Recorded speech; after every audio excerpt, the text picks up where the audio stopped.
Hello and welcome to Starbound's second channel. My name is Gabriel the Bibi Capaldi and I'll be your narrator today. But before we get into today's story, please do check down below that you are subscribed to the channel. It's 100% free and helps us pop up on your feed a bit more often. The escape pod shuddered violently as it punched through the amber atmosphere of the unknown planet. Inside the cramped metallic chamber, three very different beings huddled together in darkness. The only illumination coming from emergency indicator lights. All power had been redirected to survival systems, leaving exposed wiring hanging precariously from the ceiling above the three differently shaped crash seats arranged in a triangle formation. Crimix gripped the armrests with his upper limbs. His 8 eyes narrowed to slits as he hunched. Spider-inspired form tensed beneath his malted grey-brown exoskeleton. The scorched cylindrical craft gave another violent jolt, and then impact. Short, painful, but thankfully not fatal. Silence descended for a moment before Miser's trembling voice broke it. "A Deathworld?" she whispered, her cyan eyes wide with terror in her violet face. "Of all the places in this galaxy, we had to crash on a Deathworld?" Crimix's nasal openings flared, detecting the sudden change in the air. He turned his head toward Miser, his commissary opening and closing in irritation despite his own fear. "Would you mind keeping your stinky fear pheromones to yourself?" he complained. "I don't know how mammalians survive when your bodies broadcast every feeling by expelling some weird smell." She was a tall, lithe figure standing just over 6 feet, her deep violet furred skin smooth with a subtle sheen. Her wild, humanoid face was framed by thick strands of gravity-defying brown hair that cascaded down to her waist. Large, almond-shaped cyan eyes dominated her features, their vertical pupils dramatically dilated in the dim light. "It's called being social. Makes all the difference when we have friends and don't die alone in the winter like you insects," she added in a low voice, barely audible. "That is, when you're not an outcast like me." From the third seat, Gothar's translucent azure form rippled as he gathered himself into a more humanoid shape.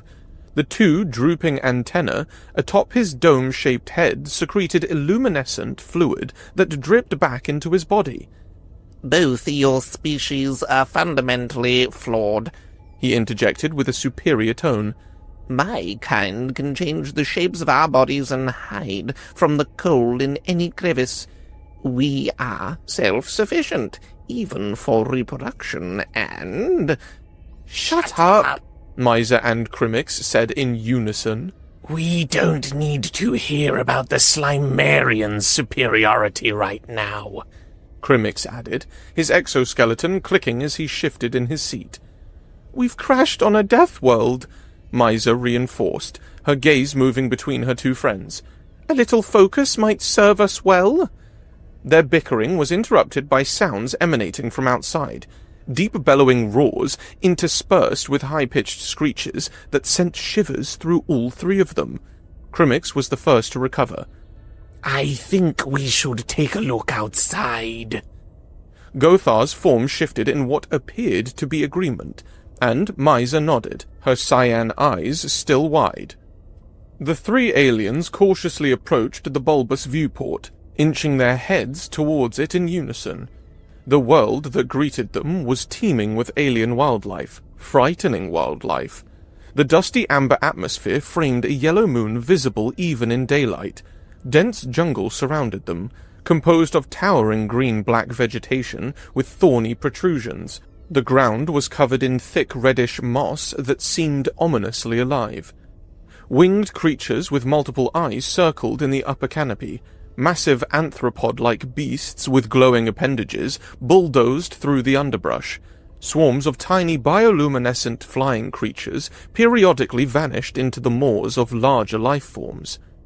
Crimix took initiative again.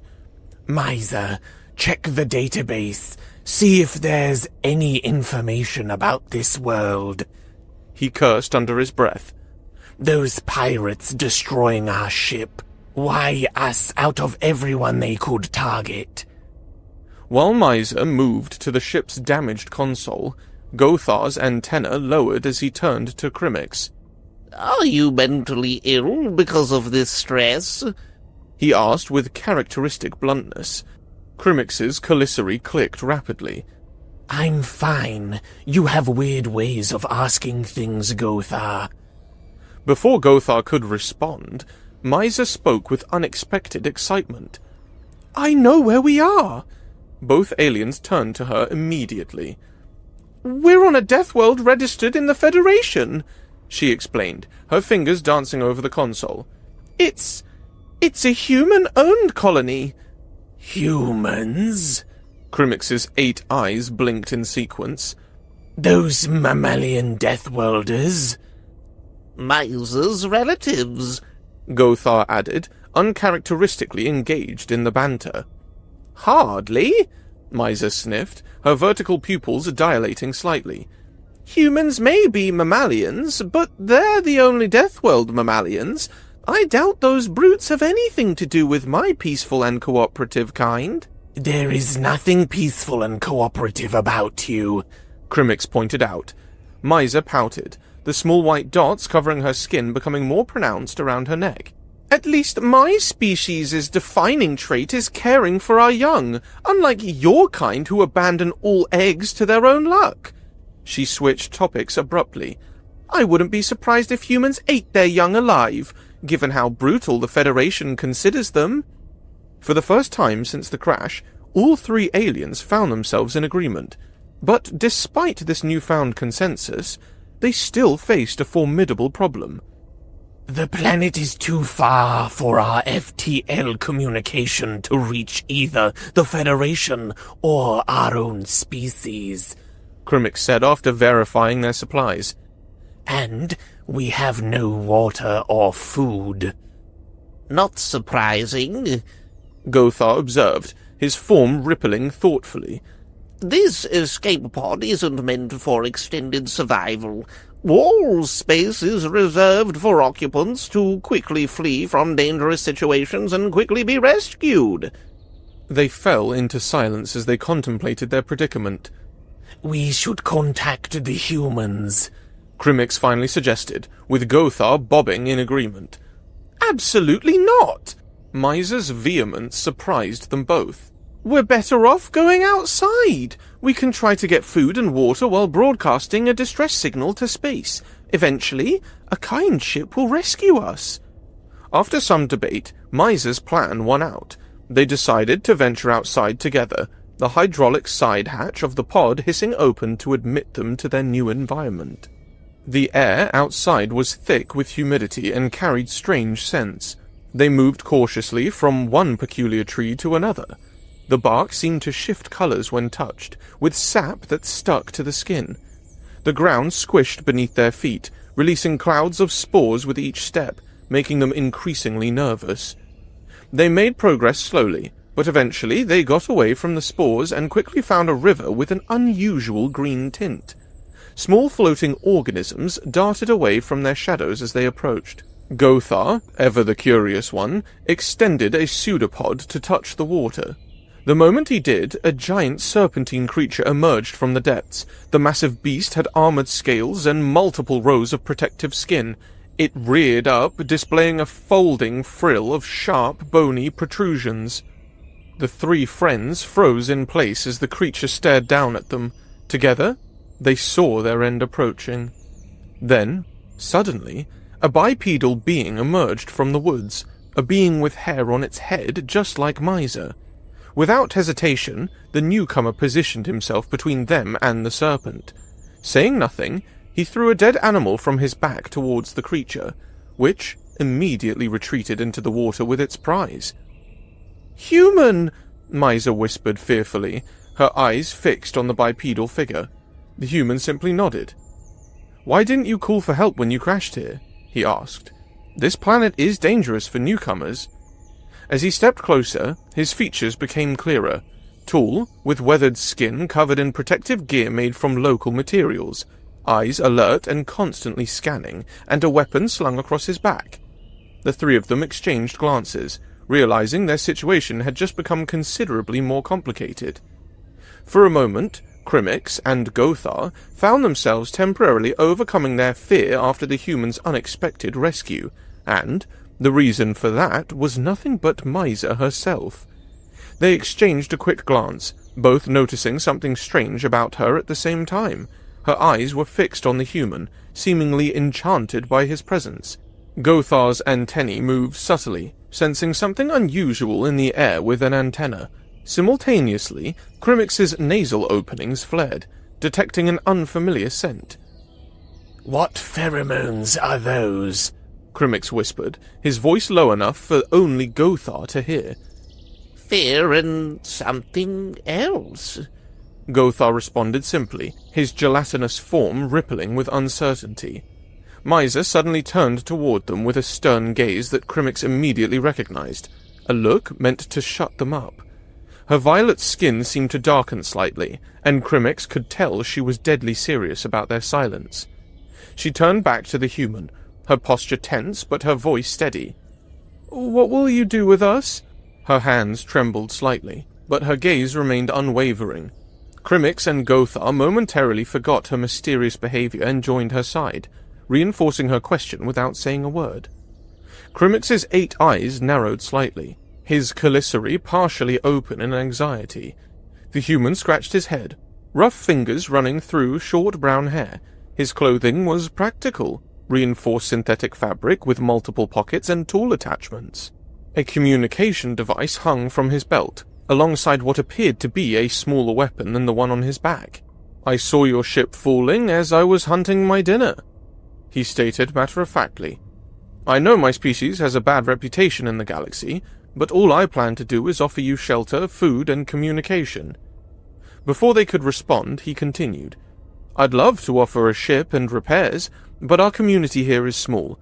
We don't have much and rely on merchants for many resources." The 3 friends exchanged meaningful looks. Crimix realized they were all noticing the same thing about the human. He wasn't acting violent at all. Instead, his speech was well articulated, with traces of proper education.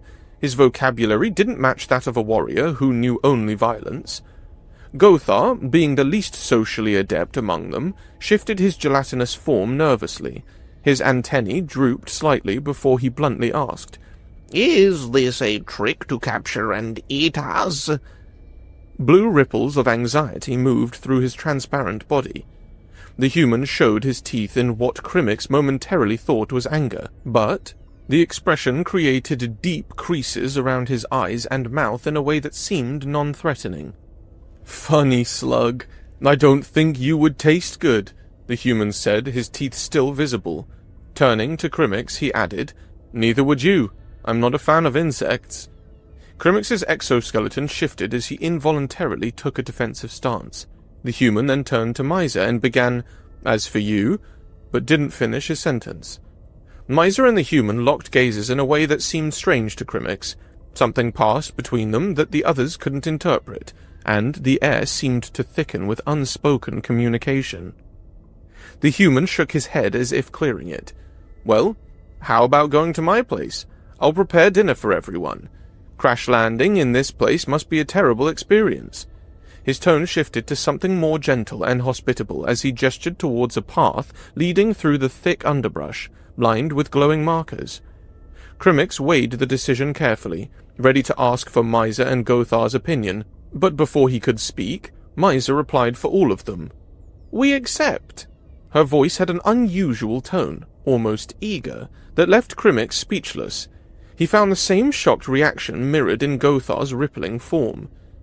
The journey to the human's home was, for Crimix and Gothar, a blur of weird conversations and unfamiliar terrain. They walked among the maintained path, strange flora shifting away from their movement as if the plants themselves recognized the human's presence. As they walked, the human, who had introduced himself as Edgar, eagerly showed Mysa 3 local creatures they encountered along the way. The first was a 6-legged herbivore with large scales that seemed to change color as it moved through dappled sunlight. It approached Edgar without fear, allowing him to stroke its snout. "This is a shimmerback," Edgar explained as Mysa cowered slightly behind him. "They're harmless. They eat the toxic berries that grow here and convert the poison into these beautiful scales. He guided Miser's hand to touch the creature. See? Nothing to fear. The creature made a soft trilling sound before wandering back into the underbrush. Further along the path, Edgar stopped again and crouched low, picking up what looked like a stone. As they watched, the stone unfurled, revealing 6 tiny legs and a set of beady eyes. Shell rollers, Edgar said, holding the creature in his palm.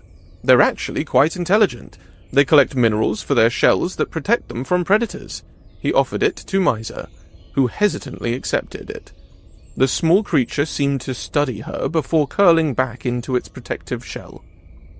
They're shy, Edgar explained with a smile, but incredibly useful. They clear harmful minerals from the water supply. He carefully placed the creature back on the ground, where it promptly rolled away. Most impressive was their encounter with what Edgar called a sky stalker, a massive winged predator that circled overhead, casting a shadow larger than their entire group. When it screeched, Crimix felt his exoskeleton vibrate with the sound. Miser instinctively pressed closer to Edgar, who merely laughed. "Don't worry, they won't attack us," he said, reaching into a pouch at his belt. He pulled out what looked like a small flute and blew a series of notes. The great beast responded with another screech, but this one sounded different, almost like a greeting. They're territorial and smart, but they respect boundaries once established. I trade with them. They keep other predators away from my land, and I leave food for them during the harsh season. Crimix watched in amazement as the massive creature dipped one wing in what seemed like acknowledgement before soaring higher into the amber sky. "You see?" Edgar told Miser, his voice soft but carrying clearly to Crimix's sensitive hearing. "Deathworlds are not that bad. Not the way the Federation makes it seem. It's about understanding and respect." Throughout these encounters, Crimix noticed Miser's complete attention on Edgar, her cyan eyes rarely leaving his face, her pupils dilating whenever he spoke. It was behavior he'd never witnessed from her before. Crimix and Gothar kept trying to engage Miser in private conversation as they walked, attempting to understand her reasoning better. She remained vague, merely saying, "Trust me, I have a good feeling about the human," and making strange comments about how females can tell certain things with just a look. Her normally wild hair seemed to move with more animation than usual, and there was a glow to her violet skin that Crimix found puzzling. Of course, Crimix didn't take her word for it. He remained defensive, exchanging cautious glances with Gothar as they passed through increasingly managed territory. The vegetation appeared cultivated, with small automated devices monitoring the environment. Eventually, they reached the doorstep of a wooden house in a clearing, built with local timber that had a curious purple-black hue and stood 2 stories tall. When Edgar opened the door and invited them inside, Crimix and Gothar instinctively took defensive stances around Miser. They both silently agreed that she wasn't exactly acting like herself. Something was ever so slightly off about her behavior. Her normal bickering with Crimix had completely ceased, for one thing. Edgar noticed their reluctance, his eyes narrowing slightly as he observed their protective formation. A look of embarrassment suddenly crossed his features. "I just realized I haven't properly introduced myself," he said, shaking his head. "I'm Edgar, and you 3 are Crimix, Miser, and Gothar, right? My translator picked up your names earlier." His posture deliberately shifted, shoulders relaxing, hands open at his sides, a universal sign of non-aggression. The trio hesitated for a moment. Crimix felt his doubts and fears subsiding slightly. Edgar's straightforward manner seemed genuine. Before he realized it, he and the others had voluntarily stepped inside the dwelling of the Deathworlder, and the door had already closed behind them with a soft click. The interior was more cozy than threatening. The living area featured handcrafted furniture built to accommodate a human, and the walls were adorned with paintings showing different Federation worlds. Warm lighting created an impressive contrast to the alien wilderness outside. "This looks better than I thought," Crimix told Gothar in a low voice, his mandibles relaxing slightly. Perhaps Deathworlders are not that bad, Gothar replied, his form settling into a more stable shape. Edgar mentioned he was going to the kitchen to prepare something. Make yourselves comfortable. I know it's been a rough day for all of you. He paused at the doorway. Any dietary restrictions beyond the obvious species differences? They all shook their heads, and the human nodded understanding before disappearing through a doorway. Time passed as they waited in the living room. Crimix's earlier tension had diminished considerably. He ran one of his arms along the surprisingly clean furniture, appreciating the craftsmanship. Perhaps that good feeling Miser told us about wasn't wrong, he said. Maybe we have found our way out of this peril. Miser looked smug, her violet skin almost glowing with satisfaction. You both owe me a favor, she declared, her cyan eyes glinting with triumph, a slight smile playing on her lips. Both Crimix and Gothar reluctantly agreed, though Gothar's antennae remained stiff with lingering caution. When Edgar returned, he carried a different plate for each of them. For Crimix, a mixture of fermented plant matter and synthesized proteins arranged in intricate patterns. For Gothar, a bowl of nutrient-rich mineral suspension with electrical stimulation. And for Miser, a colourful assortment of fruits and cooked meat that looked remarkably similar to Edgar's own plate, though hers was arranged with more care. I did my best with what I know of your species, Edgar explained. I keep supplies for various visitors to make trades with the merchants easier. The trio, now less distrusting, thanked him and began to eat. Crimix worked his mouth parts delicately to process the perfectly prepared meal, thinking that a being who could easily overpower them wouldn't bother poisoning their food. Gothar absorbed his nutrients gradually, his body changing colours slightly with satisfaction. Miser ate with unusual enthusiasm, occasionally glancing at Edgar. As the meal progressed, Miser's curiosity seemed to grow. Her wildly cascading hair moved with interest as she leaned slightly forward. "What were you doing on this planet before we arrived?" she asked, her cyan eyes fixed intently on Edgar's face. Edgar paused, taking a moment to consider his words. "That's a long story." He dodged her question, then shot back a question of his own. "What were you doing when you crashed here? Why are you travelling with these two?" His tone was casual, but his eyes remained attentive to their reactions. "They're my friends," Miser explained simply, clearly bothered by having her question ignored. "Basically family. Since I was expelled from my clan, I took a job in the Federation administration afterward, and we all decided to take a vacation together before the pirates ruined it." Her hands gestured animatedly as she spoke of their shared past. Crimix and Gothar joined the conversation, each adding pieces of information about their unusual friendship. Crimix described how they met during an interspecies diplomatic conference, while Gothar explained how they started working together on joint projects.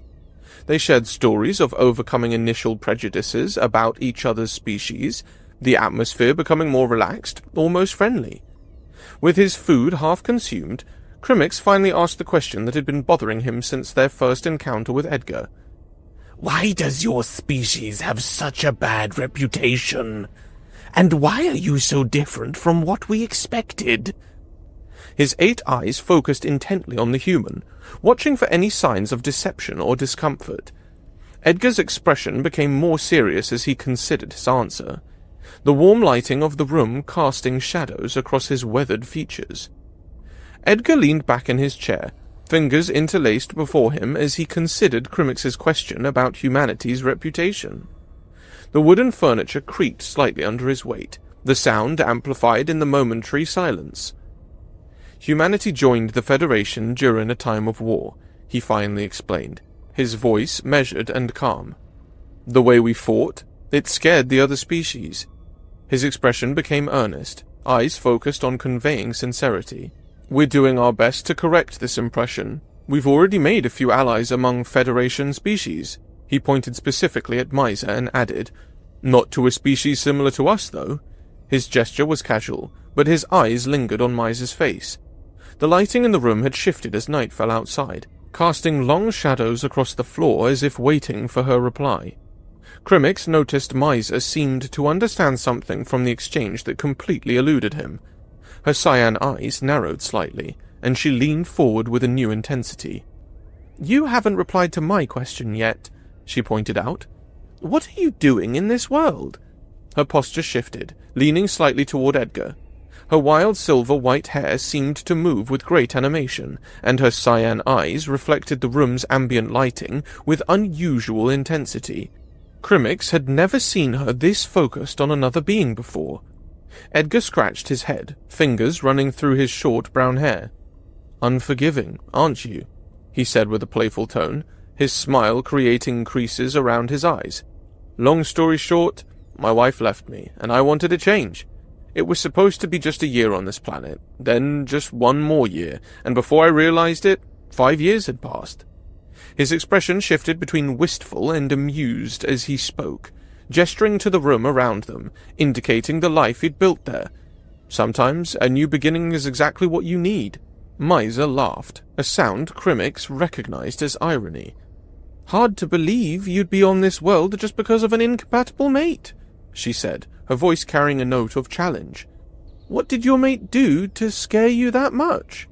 Her posture became more animated, the cyan in her eyes intensifying, pupils dilating slightly. Her fingers tapped continuously on the table's surface, creating a rhythm that seemed to echo the tension building in the room. Edgar's tone changed abruptly, becoming harder.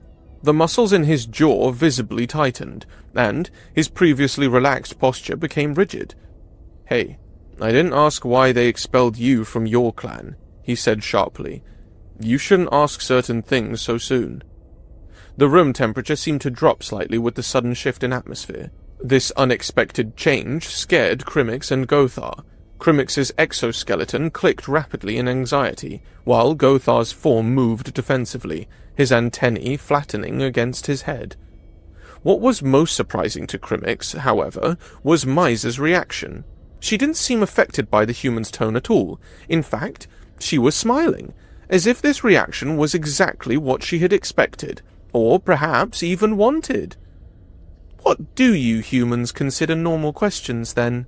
she asked, her tone slightly provocative. Her eyes remained fixed on Edgar's face without a trace of fear. To Crimmix's further surprise, Edgar returned to his normal demeanor remarkably quickly, his shoulders relaxed, face softening as he began explaining a bit about humanity. Weirdly, he brought up something called dating, a concept Crimmix couldn't associate with their current situation.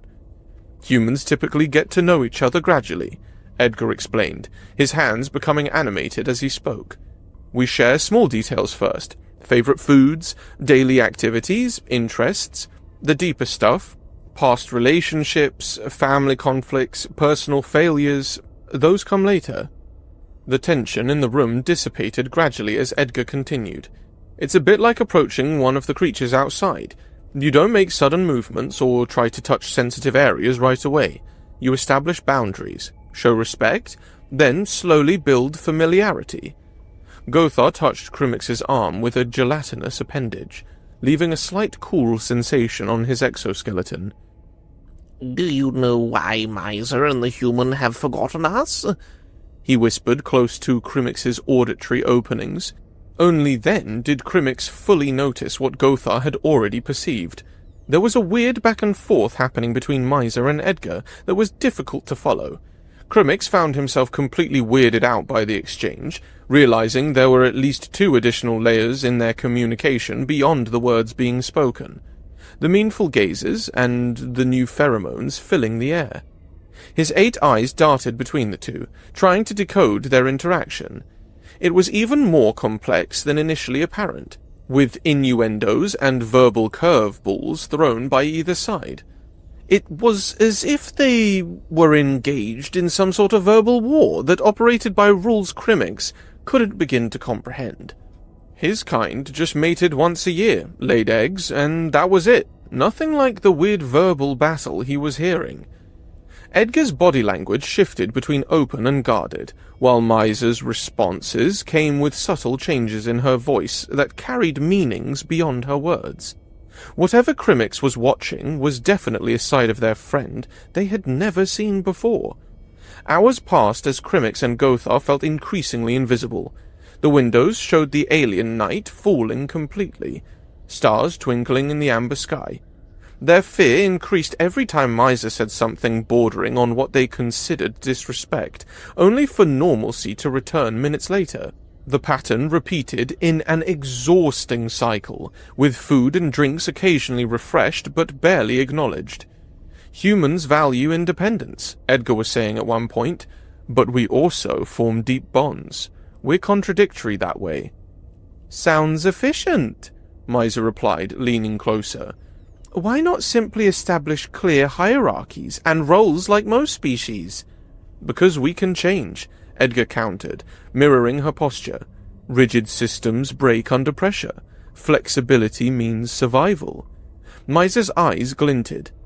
Is that what happened with your mate? She changed and didn't want you anymore? The cycle continued, with moments of tension followed by unexpected returns to normalcy, leaving Crimmix and Gothar increasingly confused. It all culminated when Miser said directly that Edgar's previous mate was unworthy. Her voice carried a surprising edge of conviction, as if she had somehow gained the authority to make such a judgment. Edgar rose from his chair abruptly. The sudden movement caused the furniture to scrape loudly against the floor. He stared at her for a moment, his expression complex and reluctant, a painful expression passing through the air that made Crimmix and Gothar freeze in place. Then, without warning, Edgar rushed to his room, declaring that there was nothing more to discuss with Miser and her weird friends, and that he didn't want to see them in his home come morning. The door slammed shut with an ominous click. Crimmix nearly fainted in fear, his exoskeleton vibrating with anxiety, while Gothar's form collapsed slightly, losing cohesion momentarily. After the initial fear came anger, not at the human, who had been a respectful host until provoked, but at their friend, who had caused this unfortunate situation. I don't understand. What are you doing? Crimmix said to Miser, his voice rising with each word. His mandibles clicked rapidly in agitation. Are you trying to get us killed? Gothar's form rippled in obvious disapproval. Your behavior is incomprehensible and dangerous, he added, his antennae dropping in distress. Miser stared at the door where the human vanished for what felt like an eternity. A strange expression crossed her face, something between amusement and resignation. Her wild hair seemed to settle slightly as she sighed, the sound unexpectedly heavy. She placed a hand over both their shoulders, the touch gentle but firm. I love both of you like family, but there are things you will never understand about me, just like I won't understand about you. She turned to Gothar. You are a self-sufficient being who can clone yourself at will. Her eyes moved to Crimmix. And your species has no romantic bonds between individuals. Her voice carried a mixture of affection and sadness that caught Crimmix off guard. Still, he wasn't ready to let it go. He put her hand aside firmly, his exoskeleton clicking with frustration. That is not an explanation, he demanded. We deserve to know why you've been behaving so strangely. Gothar nodded in agreement, his form solidifying slightly with determination. There were things I thought I had lost forever when I was expelled from my clan, Miser finally explained, her voice softer now. Tonight, I remembered those feelings and got carried away. I became too aggressive. Her expression showed genuine remorse, mixed with something else, a longing that Crimmix couldn't fully comprehend. Her hands gestured expressively, emphasizing her words. You became a different person, Gothar observed, his voice carrying unusual emotion for a Slimerian.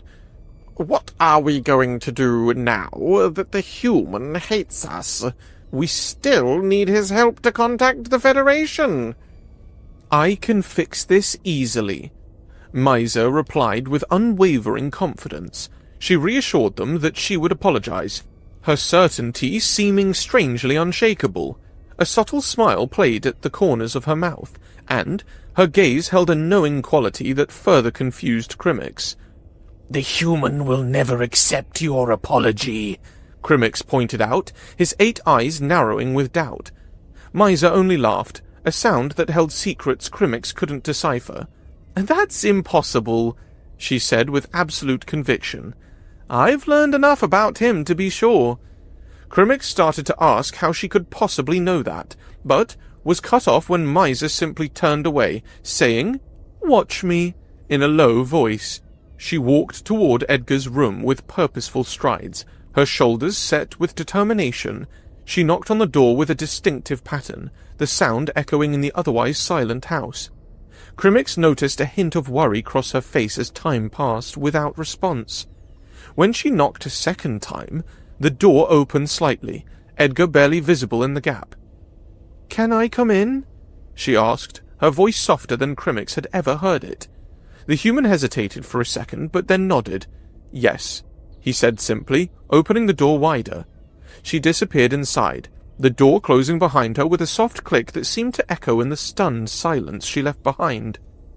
Crimmix and Gothar tensed immediately, their anxiety only worsening as time passed. Only discernible words leaked from the room, sometimes voices rising slightly before falling again, occasional laughter breaking the tension momentarily.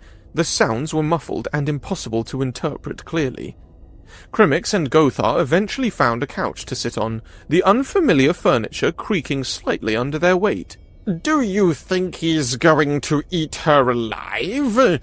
Gothar finally asked, his voice quivering slightly, antennae drooping. Luminescent fluid pooled beneath him on the couch, betraying his extreme distress. Crimmix didn't know how to reply. The wild side of their friend was something they had never witnessed before. Still, he offered his opinion, uncertain but thoughtful. "I don't think so," he said slowly. "But there is something obvious that we are missing. That much I can tell." The night stretched in moments of fitful rest and worry. Strange dreams plagued Crimmix's brief periods of sleep, visions of Miser transforming into something unrecognizable, of Edgar revealing monstrous features, of the Deathworld creatures swallowing them all. Crimmix's awareness returned abruptly the next morning when he heard the sound of a door opening. He saw Miser and Edgar leave the room together, emerging side by side, walking in synchronized steps. A weird closeness seemed to have developed between them overnight. Miser's normally wild hair appeared unusually settled, and Edgar's expression was relaxed, almost serene. Miser looked happy, though Crimmix noticed a certain reluctance in her gaze whenever she looked directly at Edgar, as if she couldn't bear to hold his gaze for too long. She would glance at him, then away, then back again in a strange rhythm. Edgar took his time adjusting a chair for her at the table, an unexpected courtesy that surprised Crimmix.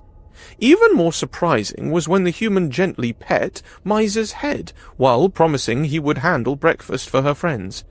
The gesture was shockingly intimate, and Miser's reaction showed a mixture of embarrassment and satisfaction that Crimmix had never seen on her before.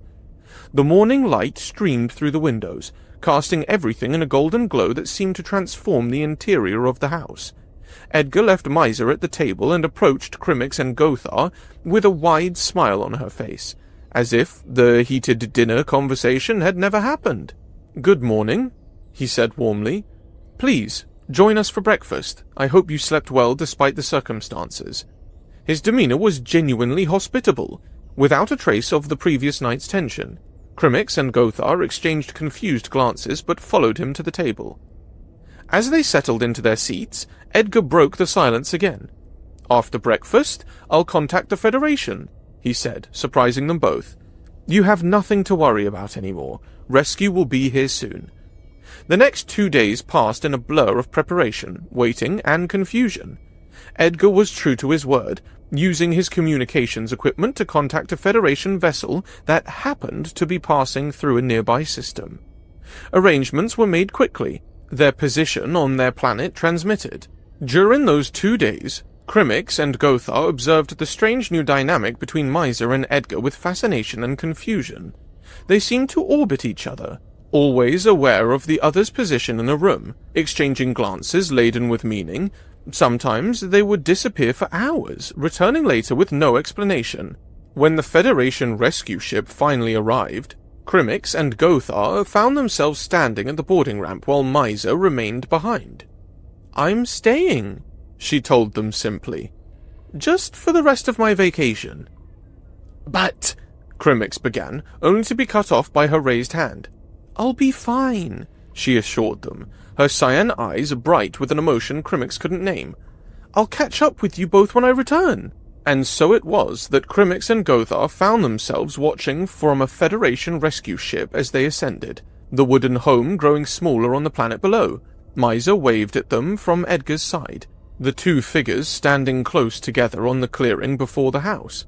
Both figures became indistinct as distance increased, eventually disappearing when the Federation ship reached the clouds. The viewport showed the transition from atmosphere to space, stars becoming visible as they left the planet behind. Crimix turned to Gothar, his exoskeleton shifting with uncertainty. "Do you have any idea what happened down there?" he asked, with genuine confusion in his voice. "Why did Miser decide to stay in this Deathworld for the rest of her vacation?" Gothar's form shifted uncertainty, his antennae drooping slightly. The only thing I can think of is that perhaps all of that was some convoluted mammalian ritual of forgiveness for her disrespect the first night. Crimix considered this for a moment, then slowly shook his head. "I don't think that was the case," he said thoughtfully. "I believe mammalians have a skill to tame Deathworlder creatures. Edgar tamed the wildlife around him." He paused, the realization dawning on him. "And Miser tamed Edgar himself." His limbs shifted into a more relaxed configuration as understanding finally began to emerge. The ship's engines vibrated softly in the background as silence stretched between them. They had reached space, the Deathworld now just a point of light among countless others. That sounds plausible, Gothar finally said, his voice carrying a note of wonder. But why would she want to tame a human? Crimix's 8 eyes blinked in sequence, a gesture of contemplation among his kind. "Perhaps that is how she overcame her fear of this Deathworld," he suggested. "Tame the beast tamer, and the world is yours. Isn't that right?" Gothar just nodded, leaving the question for Miser to answer herself the next time they saw her.